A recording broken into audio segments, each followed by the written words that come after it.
warahmatullahi wabarakatuh.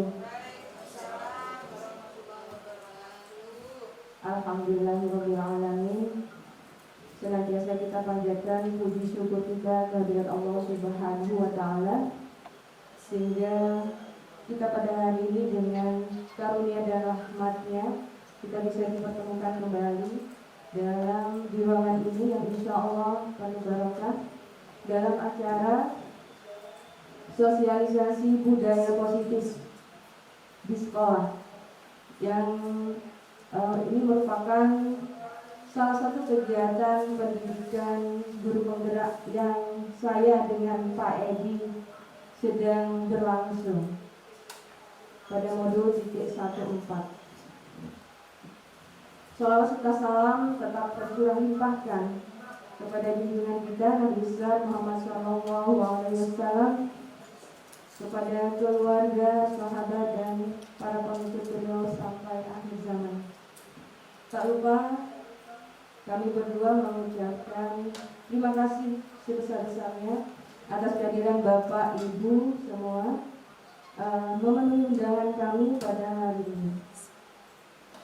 Adapun susunan acara pada pagi hari ini, yang pertama adalah pembukaan, yang kedua sambutan dari Kepala Sekolah SMP 8 Pamekasan, yang ketiga sharing pengalaman budaya positif, penerapan budaya positif di sekolah dari Bapak Ibu semua yang hadir di sini. Kemudian yang keempat, pemaparan materi tentang budaya positif. Tiga, diskusi tanya jawab tentang berkaitan dengan penerapan budaya positif dikaitkan dengan paparan materi yang sudah nanti akan ditayangkan. Dan yang terakhir adalah penutup. Itu saja susunan acara yang akan kita laksanakan pada kegiatan pada pagi hari ini. Selanjutnya kita langsung saja ke acara inti, yaitu pembukaan. Pembukaan dalam hal ini kita bersama-sama. Kita buka acara ini dengan pembacaan basmalah bersama-sama. Bismillahirrahmanirrahim. Yang kedua adalah sambutan dari Kepala SMP 8 Pamekasan kepada Bapak Abdul Qadirul Azhar MTD. Kami persilahkan. Terima kasih Anda. Assalamualaikum warahmatullahi wabarakatuh. Bismillahirrahmanirrahim. Alhamdulillahirabbil alamin. Wabihi nasta'in ala umuri dunya waddin. Wassalatu wassalamu ala asrofil anbiya wal mursalin Sayyidina Muhammadin wa ala alihi wa sahbihi ajma'in wa ba'du. Yang saya hormati segenap Dewan Guru SMP Negeri 8 Pamekasan, CGP Angkatan 10, Bapak Edi dan Bapak dan Ibu Ida yang berbahagia.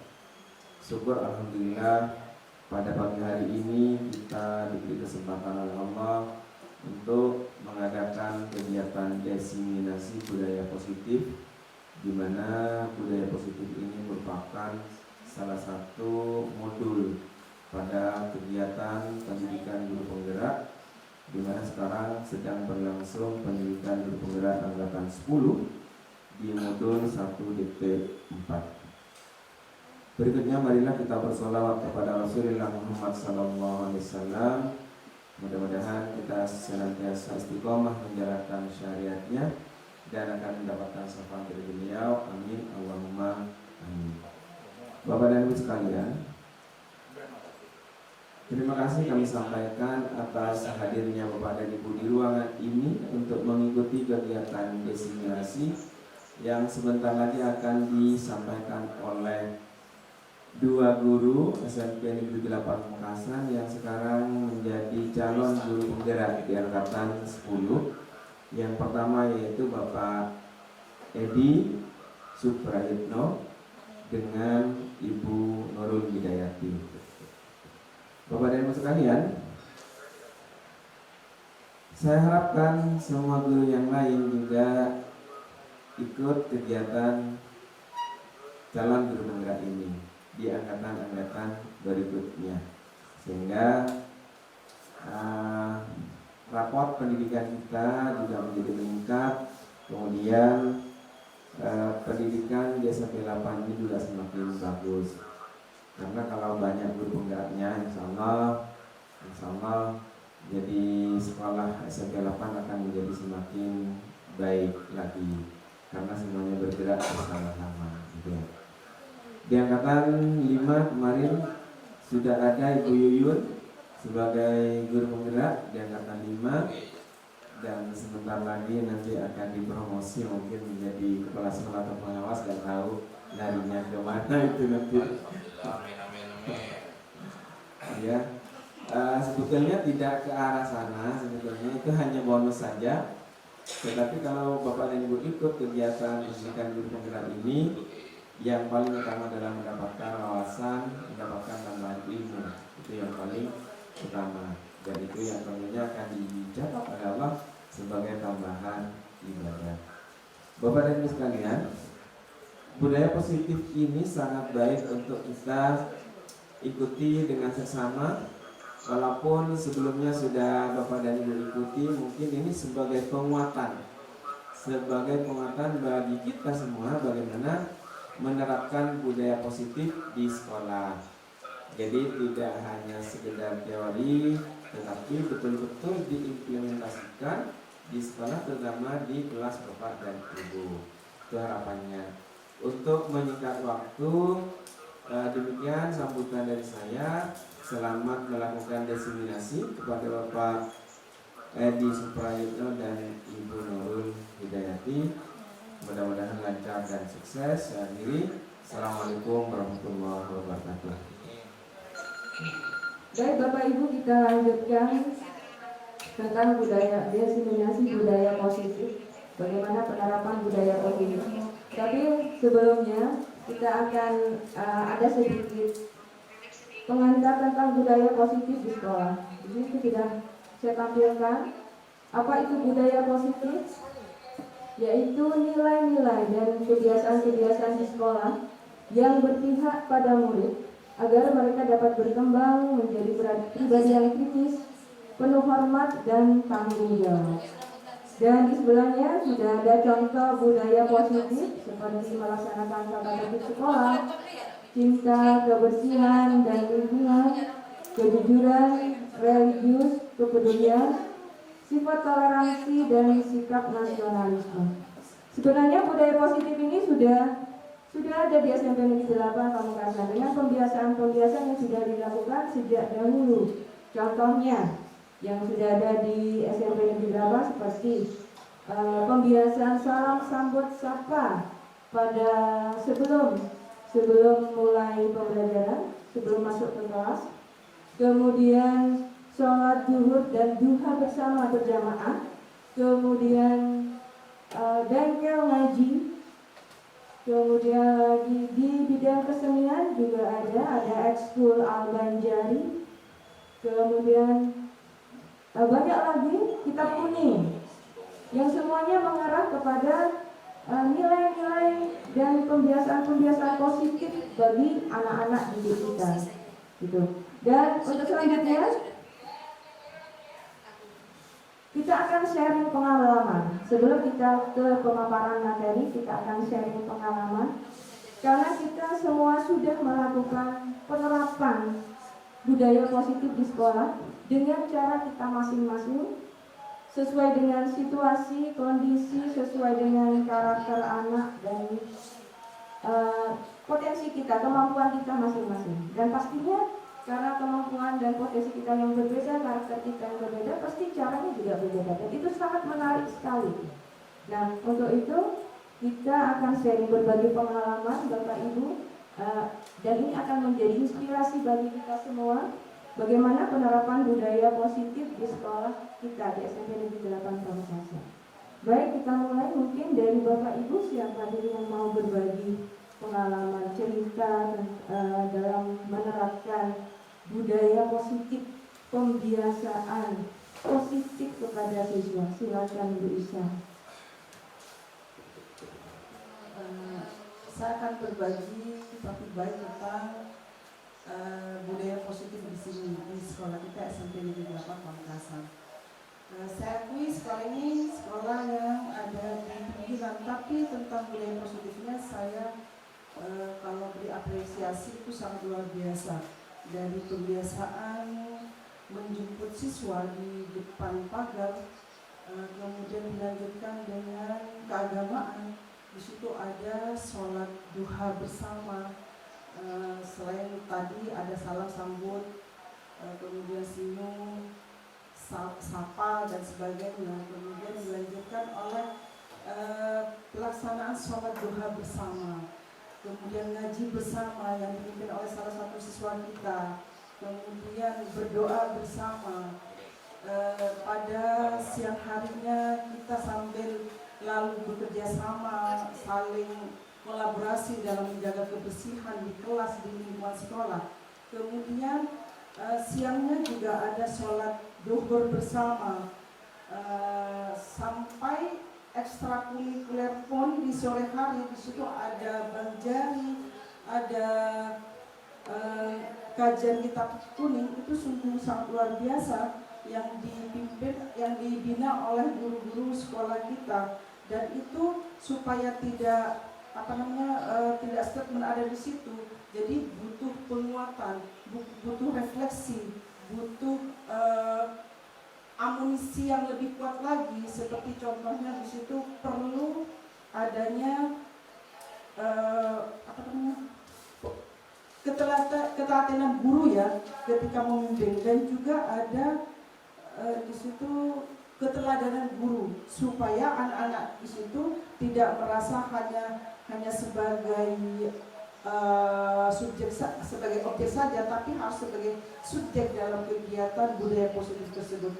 Dan menurut saya yang sudah saya lakukan di sekolah kita, yang pertama adalah dari kelas, ketika kita pembelajaran di kelas ya, yaitu kesepakatan kelas. Di situ ada tentang kebersihan kelas, cara menghargai antar teman, cara menghormati ke guru, kemudian dalam bergurau, kemudian di situ ada adat ketika kita minta izin kepada guru. Itu salah satu budaya positif yang saya terapkan, hal yang paling kecil yang saya terapkan di kelas.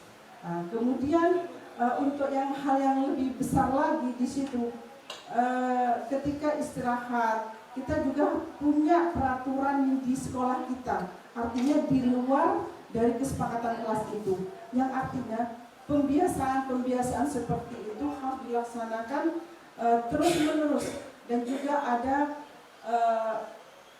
keteladanan dari guru tersebut sehingga siswa itu merasa diawasi, sehingga karena begini, suatu budaya positif kalau kita tidak dipaksakan, ya dalam tanda kutip dipaksakan, itu tidak akan berjalan.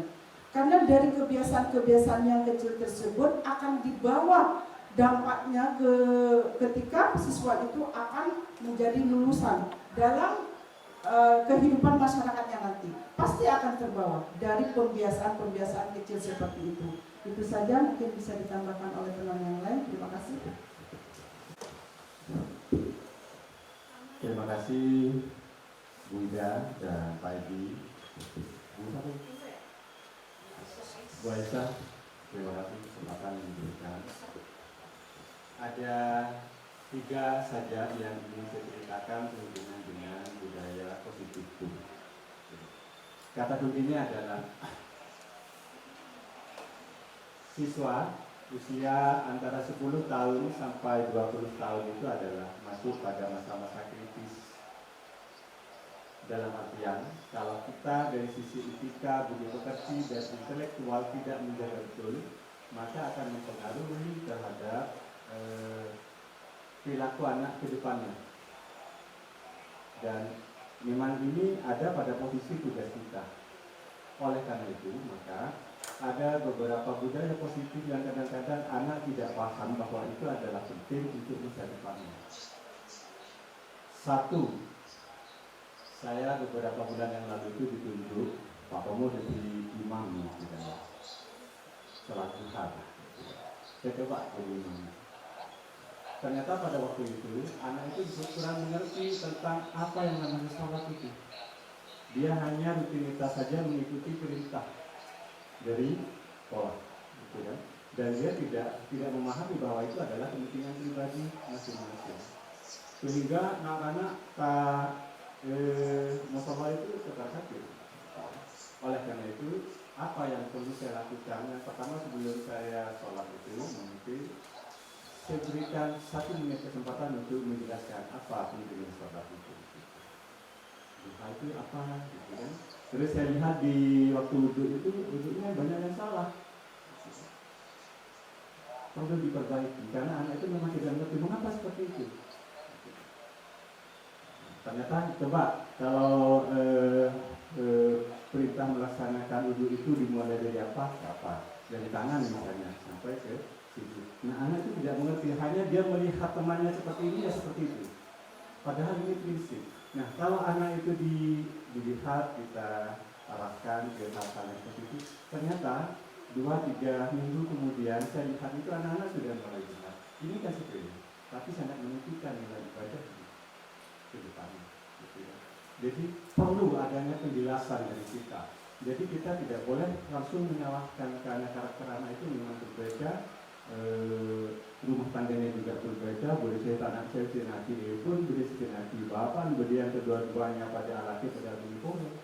Apalagi musuh bapak sudah tidak memperhatikan.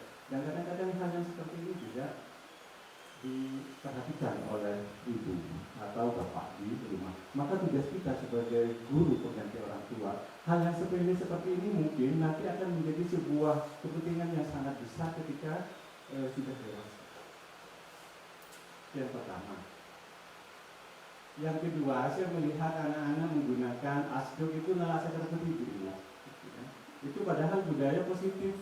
Untuk nasionalisme dia sebagai anak bangsa yang tinggal menikmati kemerdekaan ini hanya suruh belajar dan itu gratis. Saya dulu untuk sekolah itu ngalah juga anak dulu motoran kotak untuk SPP dan sebagainya. Tapi semangat belajarnya kuat. Anak-anak sekarang itu suruh belajar menaati peraturan dan tahu persis bagaimana para pejuang itu berjuang untuk kemerdekaan sehingga kita bisa nyaman menjadi guru, menjadi siswa, kita mendapatkan gaji. Padahal para pahlawan kita dulu, apalagi mau belajar mendapatkan makan saja makan singkong kalau ada.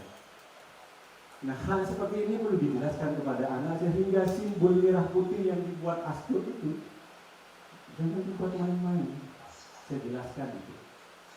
Berapa tahun Indonesia merdeka? Berjuangnya berapa tahun? Berapa jiwa yang menjadi korban dan berapa jiwa yang dikorbankan ditimbun di bawah di jalan-jalan yang sekarang anak-anak itu nyaman berkeliaran di jalan. Padahal belum tentu dia tahu bahwa di dalam jalan raya itu banyak para pahlawan yang ditimbun oleh Jepang dan Belanda pada waktu kerja paksa dulu membuat jalan itu. Itu dijelaskan. Karena anak mungkin belum buka sejarah itu. Dari Anyer Penarukan itu sudah berapa ribu dijelaskan. Anak ternyata senang mendengarkan cerita-cerita itu. Gitu kan? Saya pantau anak itu.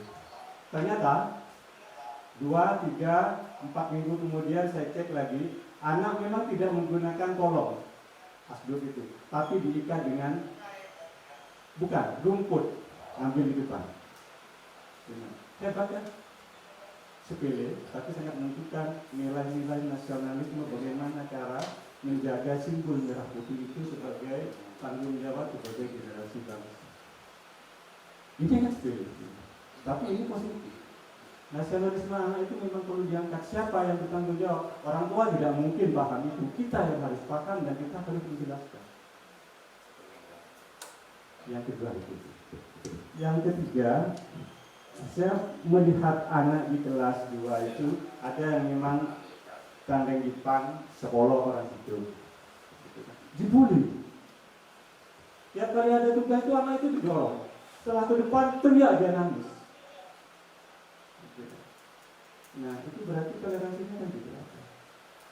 Allah menciptakan manusia itu kan ada positifnya, ada lemahnya. Masing-masing anak itu saya juga kadang-kadang di sisi lain bodoh, gitu kan? Tapi di sisi lain ada kelebihan. Nah seperti itu. Anak yang bersangkutan saya suruh keluar. Nah, tolong sampean ada di kerja sana itu ya, ini dikerjakan. Anak-anak yang dulu ini saya marahi tidak. Saya jelaskan bahwa Allah menciptakan manusia itu memang berbeda-beda. Ketika Allah itu mau menghendaki anak itu baik semuanya, pintar semuanya, atau bodoh semuanya bisa. Tapi Allah itu memberikan sisi baik. Mungkin sampai itu membuat anak menganggap anak itu lemah, tapi di sisi lain dia punya kelebihan. Itu yang saya jelaskan itu. Ternyata setelah saya jelaskan pentingnya saling menghargai dari masing-masing individu itu, sekian hari kemudian ada tugas dan sebagainya, tidak pernah nyetil ke anak itu. Saya kasihan betul anak itu ketika di depan teriak, bukannya di belakang itu dipermainkan seperti itu. Ada salah satu kelas 8 sekarang anak itu. Sehingga katanya Bu Rum, dia punya teman katanya ya, dia bisa melihat di sini ada padahal itu sebenarnya beban saja. Setelah saya rangkul itu kan anak yang teriak-teriak di depan itu nyaman saja gitu. Sembuh juga, duduk. Ya sudah kalau nggak bisa ya, silakan. Nanti kalau bisa boleh ke depan. Itu sepele, tapi bagaimana cara mengangkat anak yang dikatakan 10 kurang 1 itu menjadi 10 pas. Ternyata dia berani juga akhirnya. Dengan diberikan kesempatan untuk sama-sama derajatnya di sekolah ini kita sama. Ada semiskin, ada sedoksi, ada sebentar, ada sebutu. Semua guru di sini memiliki kesempatan dan hak yang sama untuk membina kalian. Dan kalian punya hak yang sama untuk menjadi orang yang hebat. Dijelaskan seperti itu. Ini sepele, tapi untuk membangun percaya diri anak dengan cara-cara yang seperti ini kan penting. Kadang-kadang kita tidak sadar kalau sudah anak itu bodoh ya bodoh katanya, tapi tidak seperti itu. Banyak latar belakang karena seperti Pak Edi katakan beberapa minggu yang lalu itu anak itu unik dengan segala kelebihannya dan kelemahannya. Dan memang sengaja Allah menciptakan manusia itu bermacam-macam. Ada orang yang buta tapi pintar sampai ke Amerika itu. Padahal kita yang hebat ini belum sampai ke Amerika. Yang nyanyi pada waktu 17 Agustus itu ya. Iya. Ya itulah. Allah memang menghendaki seperti itu. Jadi tiga budaya itu yang mungkin saya bisa sampaikan pada Bu Wida dan Pak Edi. Dan ini mungkin menurut saya budaya positif, tapi kalau mungkin bukan, saya mohon maaf. Mungkin nanti kalau memang ada dari teman-teman yang lain membantu Pak Edi dan Bu Ida. Terima kasih. Akhirnya wassalamualaikum warahmatullahi wabarakatuh. Waalaikumsalam.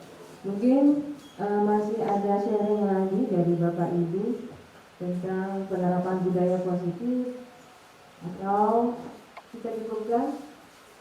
Cukup ya? Ya. Kita lanjut lagi. Mungkin seperti yang sudah kita dengarkan dari cerita berbagi pengalaman tentang penerapan budaya positif di sekolah Bapak Ibu yang bermacam-macam, banyak teknik yang sudah dilakukan, dan ini membuktikan bahwa tugas guru itu luar biasa sempurna gitu. Luar biasa sempurna, tidak hanya transfer materi, tapi juga mengembangkan karakter, menumbuhkan karakter anak, dan itu luar biasa membutuhkan kemampuan dan skill dari kita semua yang sangat luar biasa, dan kesabaran, keikhlasan, mungkin semuanya, energi yang kita kumpulkan untuk seperti itu. Jadi di sekolah itu tidak hanya untuk menumbuhkan kualitas anak pintar, anak cerdas, tapi juga yang paling penting adalah anak yang berkarakter, yang berakhlakul karimah. Itu yang paling penting, karena itu akan menjadikan ilmu yang mereka dapatkan akan barokah seumur hidup mereka, bahkan sampai ke anak cucu mereka. Dan ini insya Allah akan menjadi amal jariah bagi kita semua. Amin ya rabbal alamin. Baik, untuk selanjutnya masuk ke sesi selanjutnya, yaitu pemaparan materi tentang budaya positif itu sendiri yang akan disampaikan oleh Bapak Edi Suprayetno SPD. Kami persilakan Pak Edi. Assalamualaikum warahmatullahi wabarakatuh. Alhamdulillah, terima kasih kepada Bu Ida atas waktu yang diberikan kepada saya. Sekarang akan saya paparkan bagaimana budaya positif di sekolah itu. Yang pertama mengenai perubahan dan paradigma. Untuk membangun budaya positif di sekolah perlu menyediakan lingkungan yang positif. Apa maksudnya? Maksudnya seperti ini. Lingkungan yang positif itu kita harus lakukan pertama kali. Sebab apa? Kita sebagai pendidik harus memberikan contoh yang baik. Memberikan contoh yang baik. Jika guru memberikan contoh yang baik, insya Allah murid kita akan mengikuti kita. Yang namanya guru itu digugu dan ditiru. Kemudian selanjutnya bertindak dan menciptakan dengan mereka mandiri dan bertanggung jawab. Nah, pada akhirnya nanti ya, jika kita tanamkan budaya positif kepada murid dan kepada anak didik kita, maka secara lambat laun anak itu memiliki keyakinan tentang apa yang ingin dilakukan oleh mereka. Itu tugas kita. Tugas kita bagaimana anak kita itu mempunyai keyakinan. Kalau sudah yakin, insya Allah apa yang kita harapkan, apa yang kita inginkan mesti akan tercapai. Karena sudah timbul dari diri anak itu sendiri. Itu tugas kita selaku guru. Selanjutnya yaitu lazimnya disiplin dikaitkan dengan kontrol. Dalam hal ini kontrol guru dalam menghadapi murid. Seperti apa yang dipaparkan oleh Pak Tomo tadi, memang pengalaman saya di kelas, anak itu banyak berbagai macam karakter. Karakter anak itu beda-beda. Ada yang nurut, ada yang tidak, ada yang nakal, ada yang tidak. Nah, di situ kita bagaimana cara kita, solusi kita selaku seorang guru, pemimpin pembelajaran di kelas, kita harus pandai-pandai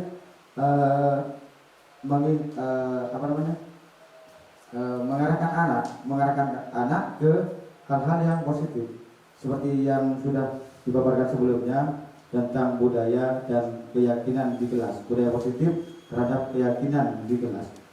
Kalau mulai dari kelas sudah bisa dilaksanakan dengan baik, insya Allah di luar kelas dengan teman-teman yang lain atau sesama siswa di SMP Negeri 8 Pamekasan ini, insya Allah akan selamanya, insya Allah akan selamanya berperilaku atau berbudaya positif yang ia lakukan. Lanjut.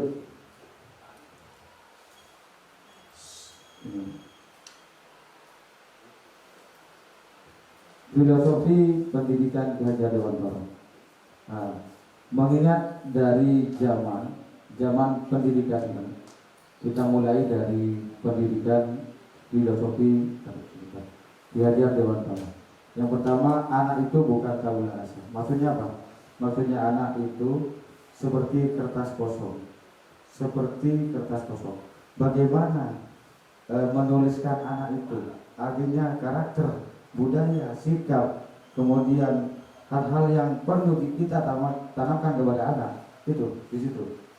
Itu yang dinamakan dengan bukan tabula rasa. Artinya kertas kosong yang harus kita tulis dengan baik. Yang kedua, semua anak ini terlahir dengan bakatnya masing-masing. Maka kita selaku guru tidak seharusnya memaksakan kepada anak. Kita memberi seluas-luasnya kebebasan kepada anak. Itu entah itu dari pengetahuannya, entah itu dari kesenangannya. Nah itu di situ anak di sini memiliki banyak keunikan memang. Saya senang karena saya di dalam kelas itu menerapkan ke anak itu budaya positif. Budaya positif seperti apa, Pak? Kalau Pak Edi itu sering guyon sama anak, akhirnya anak terpancing untuk punya motivasi untuk belajar. Ya. Kemudian di sini tugas guru menuntun bakat. Artinya menuntun bakat seperti apa? Anak itu jangan dipaksakan. Jika bakatnya ke non akademik, itu kita arahkan ke non akademik. Jangan dipaksa ke akademik, ya tidak. Maka nanti akan berhasil. Pembelajaran kita akan berhasil. Artinya bakat anak itu kita tanamkan mulai dari kelas. Setelah itu kita arahkan. Kita bubui pelajaran yang berkenaan dengan itu. Misalnya matematika yang saya ajari. Matematika itu misalkan tentang bola. Anak kan bakatnya main bola. Nah, jadi akhirnya nanti ketemu. Nah, ini nak seperti ini bola. Jadi rumusnya seperti ini. Selanjutnya ini guru ibaratkan petani. Sudah tadi bawakan sama saya tadi bahwasanya itu guru kok diibaratkan sebagai petani. Guru itu bercocok tanam. Artinya bercocok tanam, guru yang menanamkan budaya yang positif terhadap anak. Kemudian kodrat alam dan kodrat zaman. Kita harus ikuti alur kemudian perubahan anak, karena perubahan anak dulu kata Pak Tomo tadi dengan anak sekarang ini sudah lain. Kalau dulu insya Allah bisa patuh dan taat kepada guru, kalau sekarang sudah lain. Nah, bagaimana kita harus mengembalikan, bukan mengembalikan, bagaimana cara kita membuat anak itu kayak anak-anak seperti zaman-zaman dahulu. Ya, ini yang dimaksudkan pada kodrat alam dan kodrat zaman. Karena kodrat zaman sekarang ini sudah berbeda. Sekarang kodratnya sudah anak itu bisa mengakses di berbagai macam media. Akhirnya perilaku anak sudah berubah dari dulu. Kalau dulu tidak ada semacam media sosial data. Kemudian ini kita harus yang terakhir yang ketujuh, berpihak kepada murid. Bagaimana cara kita berpihak kepada murid? Kita jangan selalu menyalahkan murid. Keliru, sebetulnya keliru. Kenapa? Murid itu, ya, tadi kan sudah saya bilang unik memang. Jadi apa-apa murid. Jangan seperti itu. Kita selaku seorang guru, apa-apa bukan murid ya saja yang disalahkan. Kita harus koreksi diri. Murid terlambat masuk ke dalam kelas. Misalnya, suatu contoh, murid terlambat masuk ke dalam kelas. Ya, kita berkata kepada kita, apakah kita sudah tepat waktu masuk ke dalam kelas? Makanya, jangan selalu menyalahkan murid. Kita harus selalu berpihak kepada murid. Dengan artian kita tanyakan, kalau sudah kita sadar, ya, dengan diri kita masing-masing, maka nanti murid akan selalu mengikuti apa yang kita lakukan. Kemudian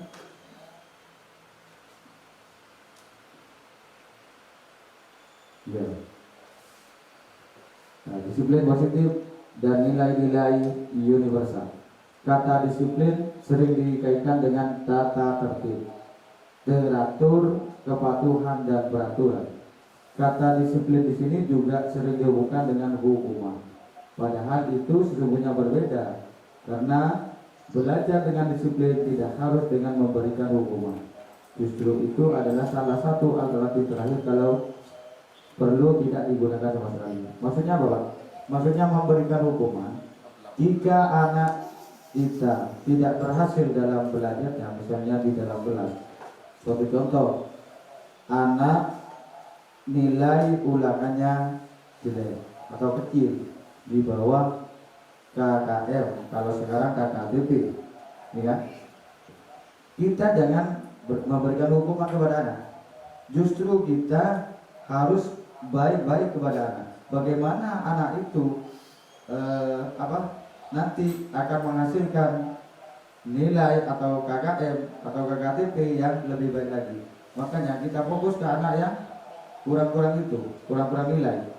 Nah itu penerapan kita terhadap disiplin positif di sini.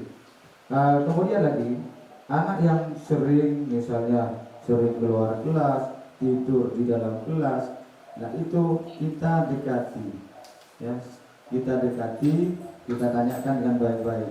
Insya Allah kalau kita selalu dekat dengan anak itu akan senang, ya.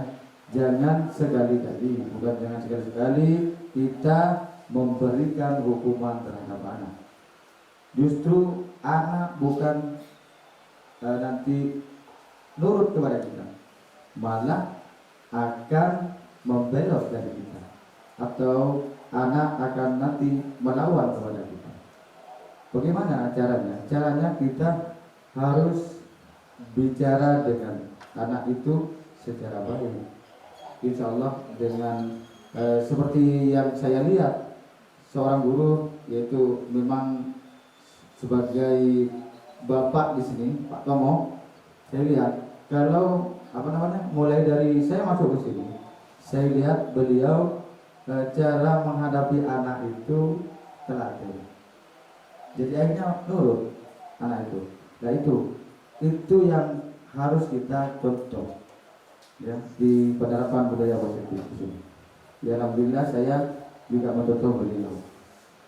Kemudian ini sudah saya bawakan tadi, ya, nilai-nilai universal yang harus kita ketahui. Yang pertama, beriman dan bertakwa kepada Tuhan Yang Maha Esa. Yang kedua, mandiri, bernalar kritis, berkebinekaan global, bergotong royong dan kreatif. Ini termasuk pada P5. Ya, P5 kalau di SMP Negeri 8 sudah lama, ya kan, sudah bukan mulai, sudah berlangsung sudah lama. So, next. Motivasi dan perilaku manusia terhadap hukuman dan penghargaan. Seperti apa yang saya katakan tadi, bahwasanya hukuman dan penghargaan ini jangan sekali-kali diterapkan kepada anak. Kalau diterapkan kepada anak, tadi seperti apa yang dipaparkan dari awal, kalau ini pas terjadi, anak bukan menurut, kemudian anak bisa berperilaku yang lebih baik, malah sebaliknya kalau dikasih hukuman dan penghargaan. Kenapa? Karena nanti kalau dikasih penghargaan ada kecemburuan sosial dari murid lain atau peserta didik lain kalau dikasih penghargaan, ya. Kemudian apalagi dikasih hukuman. Nah, selanjutnya tentang keyakinan kelas. Budaya positif itu timbul dari suatu keyakinan. Kita mulai dari keyakinan kelas, baru ke keyakinan sekolah. Kalau keyakinan kelas di sini, nilai kebajikan atau prinsip yang disepakati bersama secara universal, lepas dari latar belakang suku, negara, bahasa maupun agama. Ini menurut dosen, ya, suatu keyakinan akan lebih memotivasi seorang dari dalam intrinsik, artinya dalam pribadi, dalam diri anak masing-masing. Di dalam kelas itu kita membuat kesepakatan, seperti mata pelajaran saya misalnya, kita sepakati dulu agar anak, bagaimana nanti anak memperoleh pembelajaran yang bermakna atau berarti kepada anak. Seperti halnya kalau saya ke kelas, saya berikan peraturan atau keyakinan kelas dulu. Nah, kalau sudah masuk silakan diam, ya. Itu cuman saya kasih gambaran dulu. Akhirnya anak itu memunculkan dari pribadinya masing-masing. Terbentuklah suatu keyakinan atau aturan dalam kelas.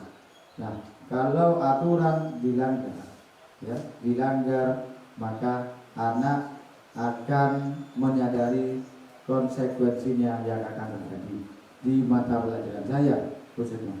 Tentu saja mata pelajaran Bapak dan Ibu guru hebat SMP Negeri 8 ini juga demikian, tidak akan jauh beda dengan apa yang saya terapkan di dalam kelas.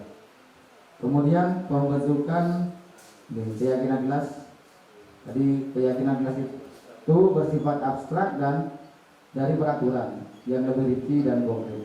Artinya sebelum ke pembentukan keyakinan sekolah, kita mulai dari keyakinan kelas dulu terhadap siswa atau murid kita, baru nanti akan ke pembentukan keyakinan sekolah. Next, contoh-contoh membuat kesepakatan kelas yang sudah saya terapkan kepada anak. Ini, ya, bekerja sama menjaga kebersihan kelas. Nah, ini nanti kalau sama anak tidak diikuti, maka akan ada konsekuensinya masing-masing. Ya, hal yang sudah saya lakukan di dalam kelas terhadap kesepakatan. Ini contoh-contoh yang saya terapkan di dalam kelas. Langsung ke kebutuhan dasar manusia. Kebutuhan dasar manusia ini ada kita kasih, ya, kemudian penguasaan, kemudian kebebasan, kemudian kesenangan. Hal ini tidak terlepas dari kebutuhan manusia. Manusia itu tentunya butuh kesenangan, butuh kebebasan, ya. Kebebasan, kesenangan seperti apa yang dibutuhkan oleh manusia itu kan berbeda-beda. Sama dengan halnya anak-anak kita. Anak-anak kita itu atau murid-murid kita yang ada di sekolah itu butuh kebebasan, kebebasan belajar, kesenangan belajar. Jadi kalau kita tumbuh kembangkan kebebasan, kemudian kesenangan anak, misalnya ada seorang guru, saya lihat ada seorang guru di SMP Negeri 8 ini menerapkan budaya terhadap kesenangan anak. Anak senang belajar di luar kelas. Tapi hasilnya alhamdulillah anak itu bisa mencapai pembelajaran yang diinginkan. Belajar bukan hanya di dalam kelas, belajar di luar kelas itu juga menumbuh kembangkan, ya, kemauan atau keberhasilan dalam suatu pembelajaran. Boleh di dalam kelas kita ikuti keinginan dari murid atau anak didik kita. Ini contoh-contoh yang saya lakukan. Kemudian ada 5 posisi kontrol untuk kita selaku seorang guru yang sudah pasti Bapak dan Ibu guru hebat sudah mendengar, hanya mendengar, ya, tapi akan saya paparkan lebih dalam lagi tentang 5 posisi kontrol guru yang seharusnya kita lakukan sebagai seorang guru. Yang pertama, penghukum. Seorang penghukum bisa menggunakan hukuman fisik atau verbal. Maksudnya apa, Pak? Kalau ada anak, ya, kalau ada anak nakal misalnya, kita jangan menghukum anak itu secara fisik. Seperti apa yang saya katakan tadi, malah anak itu tidak menurut kepada kita. Malah anak itu nanti akan melawan kita. Ya, itu yang ada di dalam 5 posisi kontrol.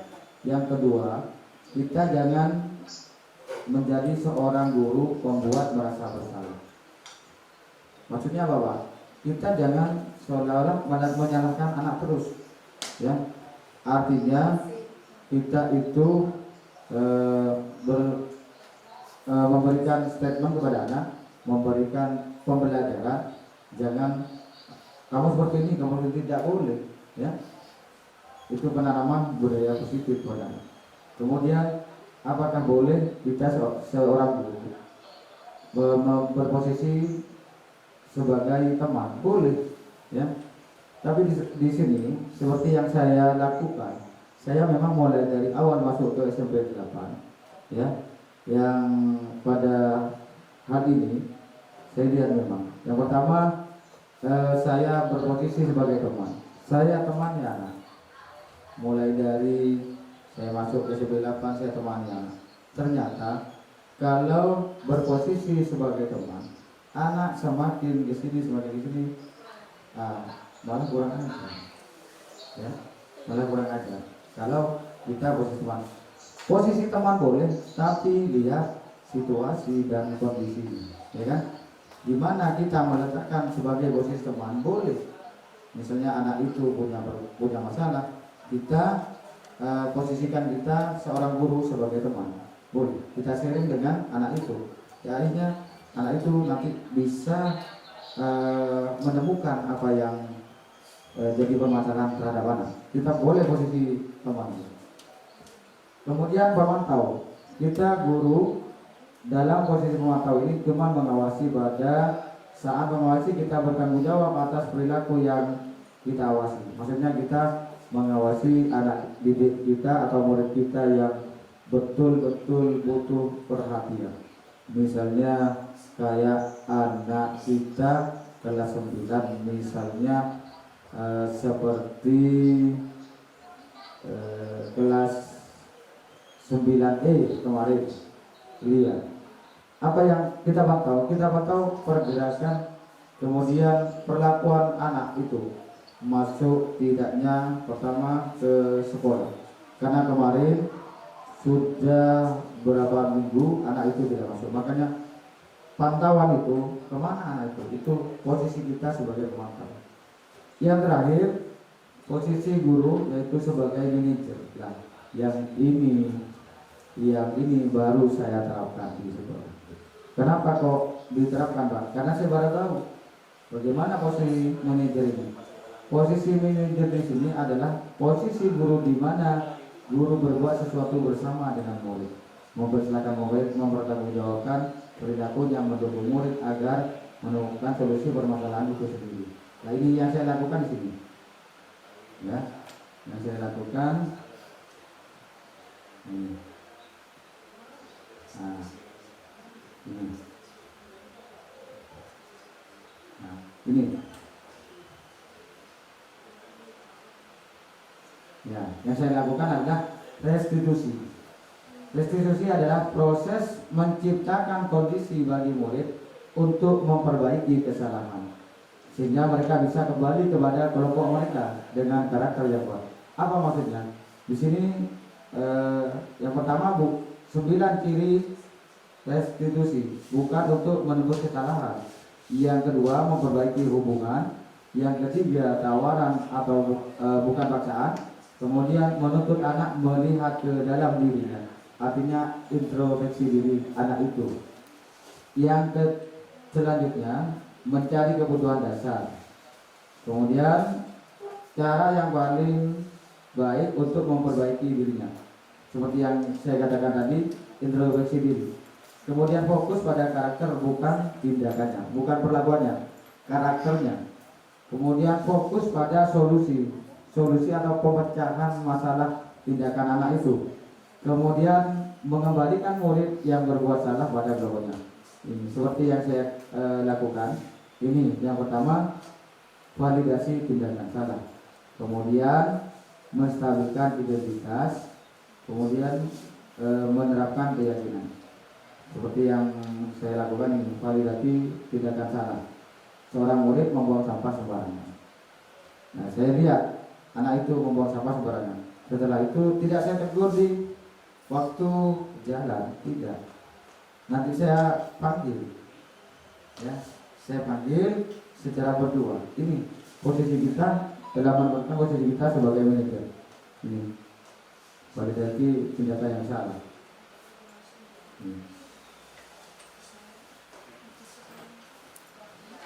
Iya, wajar. Ini ada videonya sebetulnya.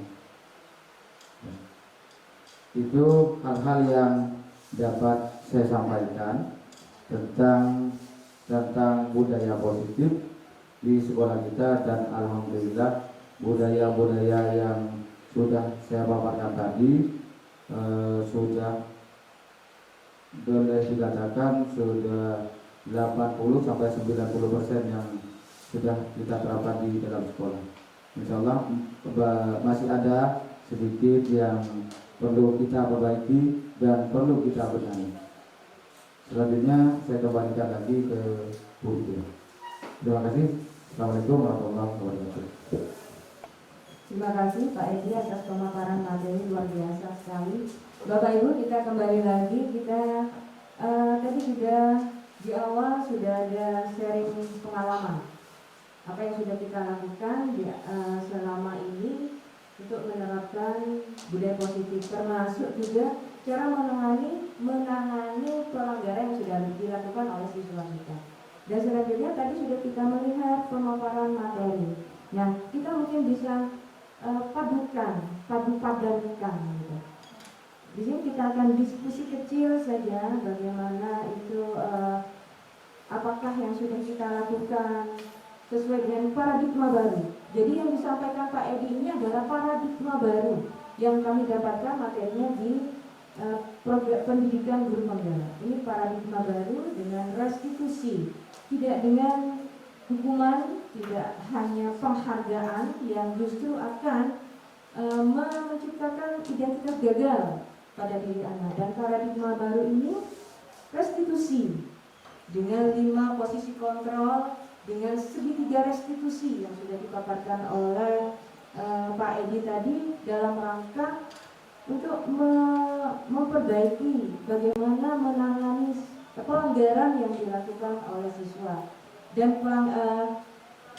cara yang restitusi yang kami pelajari ini luar biasa sekali. Ini tidak hanya seperti yang Pak Edi tadi katakan, tidak untuk menebus kesalahan, tapi akan memunculkan, meningkatkan motivasi dalam diri anak untuk sadar diri, kontrol dirinya akan meningkat. Dan tidak hanya seperti itu, anak akan diajari dengan restitusi ini, anak akan diarahkan, akan diajari untuk mencari solusi, memperbaiki kesalahannya sendiri. Dan jadi dia melakukan kesalahan, dia sadar sendiri dengan motivasinya sendiri, kita hanya mengarahkan saja. Dan kemudian selanjutnya dia sendiri yang akan mencari solusi.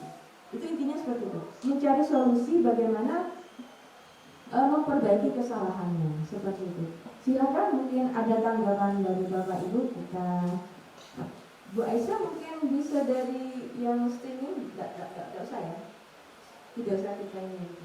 Silakan Bapak Ibu. Ya, Bu Uli silakan. Bu Uli bisa maju. Menerapkan budaya positif, ya. Ini dalam bentuk saya sendiri aja di dalam kelas. Tadi contohnya adalah Pak Adi kata tertib, disiplin dan sebagainya. Kalau ada kasus seperti ini di kelas itu, anak sering melanggar tata tertib, ya. Kemudian secara lesan sudah diberikan aturan dan sebagainya, tapi kemudian masih aja berulang-ulang. Kemudian akhirnya diberikan punishment atau hukuman atau berupa denda uang. Dan ini saya kira banyak yang terjadi ya seperti ini. Nah, kalau kasus seperti ini bagaimana? Apakah boleh memberikan, walaupun itu sudah menjadi kesepakatan kelas, kalau melanggar itu juga dari siswa sendiri, denda aja. Apakah ini diperbolehkan atau tidak? Tadi juga ada apa? Restitusi ya. Ya, hukuman itu tidak untuk menebus kesalahan. Kalau dihubungkan dengan restitusi itu seperti apa? Itu aja mungkin. Terima kasih. Terima kasih Bu Uli. Saya lanjutkan ke Bapak Ibu peserta yang hadir dulu. Silakan, mungkin ada yang menanggapi apa yang disampaikan oleh Bu Ulia. Bu siapa? Bu Murti mungkin? Pertanyaannya saya ulang lagi. Misalnya ada anak yang sering melakukan pelanggaran terhadap tata tertib. Guru sudah memberikan teguran, beberapa kali ditegur, tetap saja melanggar, sehingga kemudian diberlakukanlah keyakinan kelas tentang denda. Dendanya berupa uang. Jadi denda ini sebenarnya sudah kesepakatan dari siswa gitu. Tapi ini menjadi konsekuensi di kelas itu, ya kan begitu ya. Menjadi konsekuensi Pak. Jadi denda ini merupakan konsekuensi dan kesepakatan di kelas itu. Nah, apakah ini kalau dikaitkan dengan restitusi, materi restitusi kita hari ini, apakah diperbolehkan atau dibenarkan seperti itu? Silakan, mungkin ada yang menang dari sini.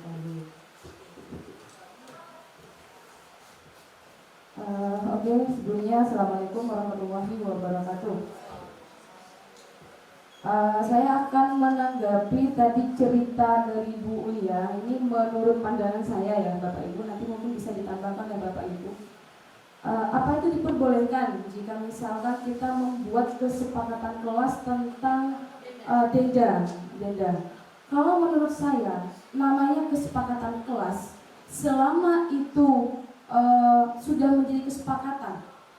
Misalkan di kelas itu ada 30 siswa, dari ke-30 siswa itu sepakat dengan adanya denda tersebut, menurut saya itu boleh. Akan tetapi kesepakatan kelas itu gugur jika di suatu hari nanti yang namanya kesepakatan kelas kan fleksibel ya Bu ya, bisa kita gonta-ganti sesuai dengan situasi di kelas kita dan sesuai dengan kesepakatan dari seluruh siswa itu sendiri. Nah, untuk masalah denda tadi saya ulangi lagi, menurut pendapat saya pribadi itu diperbolehkan asalkan seluruh anggota di kelas itu menyepakati. Itu menurut saya. Mungkin nanti bisa ditambahkan dari Bapak Ibu. Terima kasih. Terima kasih Bu Murti, silakan. Mungkin ada Bapak Ibu yang mau menanggapi lagi tentang denda atau mau menanggapi lagi. Yang lain, Bu Sno, silakan. Pak Taufik mungkin. Sudah Pak Tomo. Bapak. Kalau sudah itu saya lain. Oh yang lain. Tadi kan katanya ibu itu memajukan antara. Iya.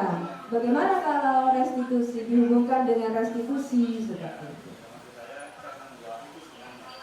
Silakan Pak Tomo kalau mau dihubungkan dengan denda yang menjadi keyakinan kelas. Silakan Pak Tomo.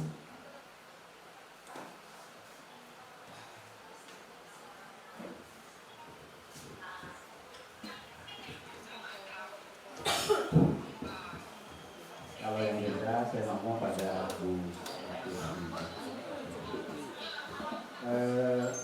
Apa yang dipaparkan oleh Pak Edi tadi itu saya tidak tahu sistem segitiga itu kan ya, tapi yang jelas apa yang saya laksanakan seperti di musola itu sepertinya saya tidak masuk pada waktu itu. Yang pertama saya tanya dong, mak kata dia boleh nyala itu. Ya. Terus ana menjawab kan, Pak cara tulisan itu Pak. Kanjeng boleh seni Pak, masa Pak seni kerti, dia tidak mencoba untuk mengetahui bahwa dirinya tidak mampu. Nah, coba nanti atau ada yang tahu bagaimana cara mengambil rujuk yang benar, gitu kan? Ada Pak, gitu kan? Dia menjelaskan. Coba kalau membasuh tangan dari mana ke mana, itu kan sekali tubuh, gitu kan? Ada yang menjawab dari tangan, dari jari ke siku. Nah, temanmu dari mana? Dari siku ke dari jari Pak, terbalik. Gitu. Diperbaiki bersama. Ternyata anak itu menjawab seperti itu dan dia mengiyakan. Nah, salah kan? Salah. Nah, mau salah kata dia nak sholatnya benar kan tidak nanti? Gitu ya. Nah, kan syaratnya sahnya juga ketika hidupnya sah kan seperti itu kan. Tidak usah Pak. Nah, selama kamu tidak tahu Allah masih mengampuni. Tapi kalau kamu sudah tahu kehidupannya, kamu harus memperbaiki itu. Bagaimana kira-kira kehidupan? Iya Pak, saya akan mencoba untuk memperbaiki. Yakin. Kok tawa lagi. Nah, ketika hari Rabu lagi, saya cek lagi, berdiri saya di depan itu di masalah itu. Ternyata anak sudah banyak yang memperbaiki. Nah, nanti kalau salah pasti akan saya tegur. Siapa? itu berarti sudah melaksanakan tanggung jawab dia sebagai seorang anak dan memperbaiki satu dari gerakan. Ya, karena memang mencari ilmu itu sepanjang hayat memang jangan langsung sekaligus diberikan, gitu kan? Nanti masih ke bagaimana cara membasuh kaki, misalnya kan? Nah, bonus itu diberikan war-war, gitu kan? Padahal dari kaki ke mata kaki. Ini hal-hal yang sebetulnya yang perlu disampaikan ke anak-anak sehingga nanti nilai ibadahnya yang kecil saja akan menjadi sesuatu yang besar. Gitu ya. Itu yang pertama. Berarti distribusi itu mungkin sudah ada di dalamnya walaupun Pak Mama tidak tahu kan. Terus yang asdok itu juga seperti itu. Naik ke barang kata juga, dari mana? Tahu benar apa dia merah putih. Kita merah putih Pak, kenapa itu musuh bendera? Oh ya, betul. Memang itu adalah simbol dari bendera yang menjadi tanggung jawab kamu. Coba kamu sebagai anak bangsa nyaman nggak dengan Anda kata benderamu dibuat main-main seperti itu oleh negara lain? Tak nyaman Pak, bekil Pak. Waktu mungkin kok bekil membuat simbol bendera sebagai mainan seperti itu. Itu sama-sama aja. Ya. Akhirnya Bang pernah berjuang Anda, udah Pak. Itu untuk mencapai sebuah kemerdekaan saja 350 tahun dan banyak pengorbanan semua dijelaskan semuanya itu. Anak paham. Oh ini coba begitu. Nah jadi umpama belantaan di kolong begitu bisa macam-macam digunakan. Bisa nanti karet, bisa nanti tali, bisa nanti tepung, bisa nanti itu. Yang penting bagaimana arti peraturan itu dan bendera merah putih itu sebagai simbol. Paham ada ya? Nah, bagaimana nanti ke depannya? Dulu Pak Diki menanti tangki, lopai talinya Pak. Nanti karet, padu Pak. Siap. Nah, mungkin jangan buat main-main. Yakin bisa melaksanakan? Bisa. Siap. Gitu ya. Saya amati anak itu. Ternyata dia sudah masuk ke pintu itu, waktu bagi-bagi ketika mau masuk dia ngambil tangan rumput, bisa dengan rumput. Berarti sudah mau bertanggung jawab terhadap apa yang dikatakan yang diberikan kepada Pak Tengah. Saya rasa kalau dibandingkan antara pengalaman yang tadi dengan segitiga institusi itu, walaupun saya tidak paham betul, sudah ada di dalamnya. Kira-kira seperti itu. Terima kasih. Terima kasih Pak Tomo. Tadi segitiga restitusi sebenarnya sudah kita lakukan. Mungkin baru-baru kali ini saja diresmikan formalnya, kita tahu seperti apa, menstabilkan identitas seperti itu. Jadi tidak langsung disalahkan, mencari informasinya. Nah, seperti ini ya, seperti contohnya Pak Tomo tadi tentang wudhu, tentang menggunakan atribut yang tidak seperti sebagaimana mestinya. Kemudian memvalidasi tindakan yang salah. Apa ini benar? Nah, seperti itu sudah masuk ke tingkat tahap validasi tindakan yang salah. Seharusnya bagaimana, Nak? Seperti itu. Kemudian menanyakan keyakinan. Harus bagaimana? Tadi Pak Tomo sudah mengatakan wudhu itu seperti ini loh. Jadi aturannya diberikan, dijelaskan, baru kemudian anak akan berpikir, oh ya saya salah. Nah berjuang itu kamu pernah berjuang tidak? Nah itu diberikan. Sudah masuk ke keyakinan ini dan harusnya seperti apa? Jadi anak sudah dilatih belajar untuk mencari solusinya sendiri. Seperti itu yang dilakukan oleh Pak Tomo tadi. Kemudian yang tadi Bu Ulia juga tentang keyakinan kelas.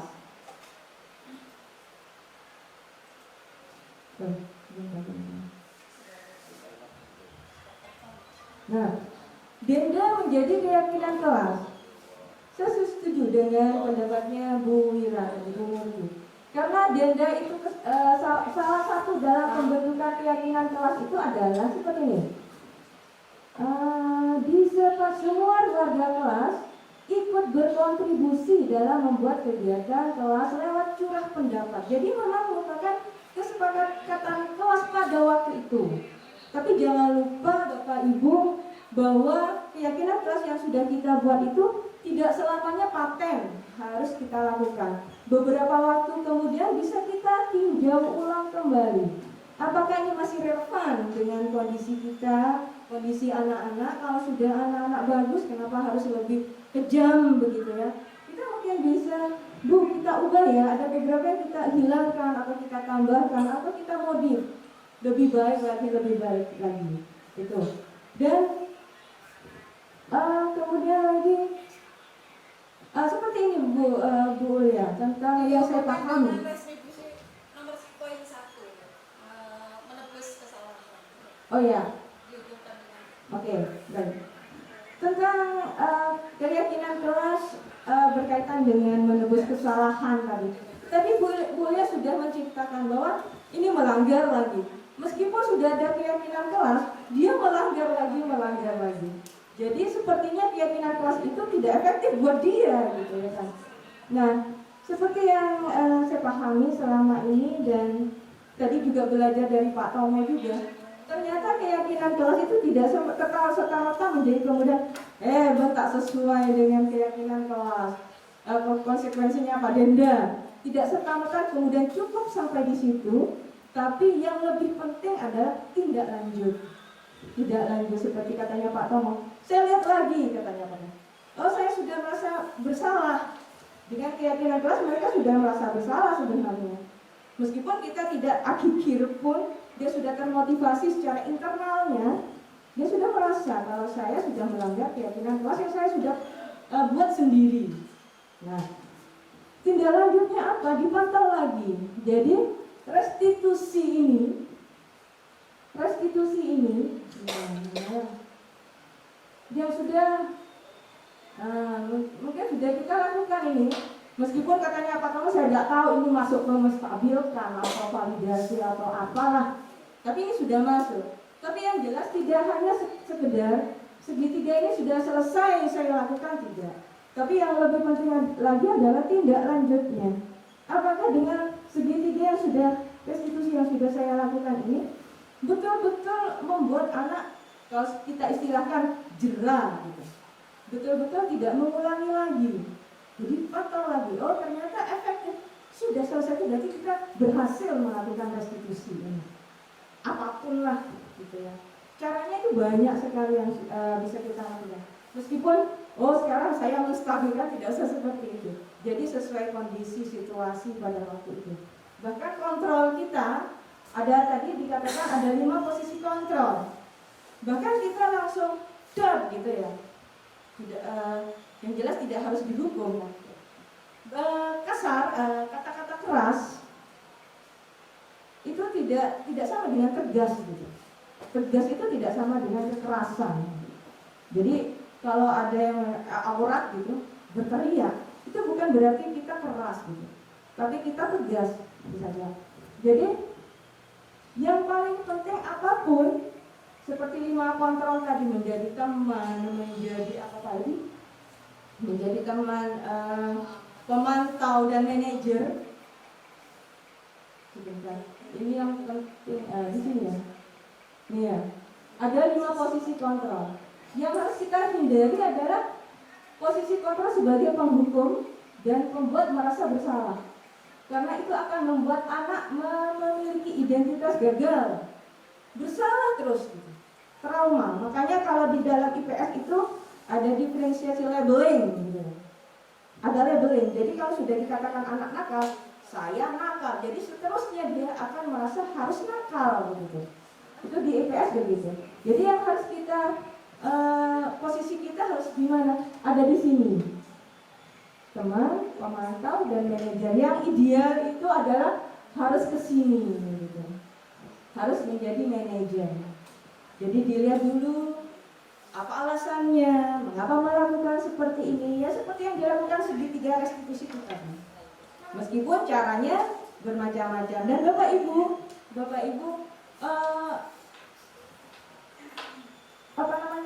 restitusi ini tidak serta-merta ya kemudian kita berhasil dengan cemerlang gitu. Ini membutuhkan waktu yang sangat lama. Membutuhkan waktu. Tidak kemudian kita paham, kita terapkan, kita berhasil. Mungkin tidak akan seperti itu. Jadi butuh waktu lama, kita butuh latihan terus, dan yang jelas butuh kolaborasi dari semua warga sekolah. Jadi tidak hanya saya, Bu Murti, guru, jadi semuanya melakukan seperti itu. Semuanya melakukan restitusi seperti itu. Jadi semua anak akan merasa, oh padat saya kelakon, Bu Murti, oh pada si aku burung. Oh caranya sama, Bu Husno juga seperti itu. Oh Bu Ulia juga seperti itu. Hanya anak-anak akan terbiasa dengan seperti ini. Dan itu pasti jangka panjang, memakan waktu yang lama, bukan jangka pendek. Tapi dengan kolaborasi kita, ketelatenan kita, mungkin dan kesabaran kita, insya Allah ini paradigma baru ini bisa kita lakukan. Mungkin ada Pak Edi? Sudah, Pak Edi? Sudah ya? Baik Bapak Ibu, terima kasih. Kalau tidak ada yang mau disampaikan lagi, kami cukupkan. Terima kasih kami sampaikan kehadiran Bapak Ibu dan dukungannya selama ini kepada kami dalam melakukan pendidikan guru penggerak, dan selanjutnya kami butuh dukungan lagi seterusnya sampai kami selesai melaksanakan pendidikan guru penggerak ini. Terima kasih, kami cukupkan. Insya Allah nanti akan bertemu kembali di lain acara lagi dan topik yang lain. Terima kasih. Wassalamualaikum warahmatullahi wabarakatuh.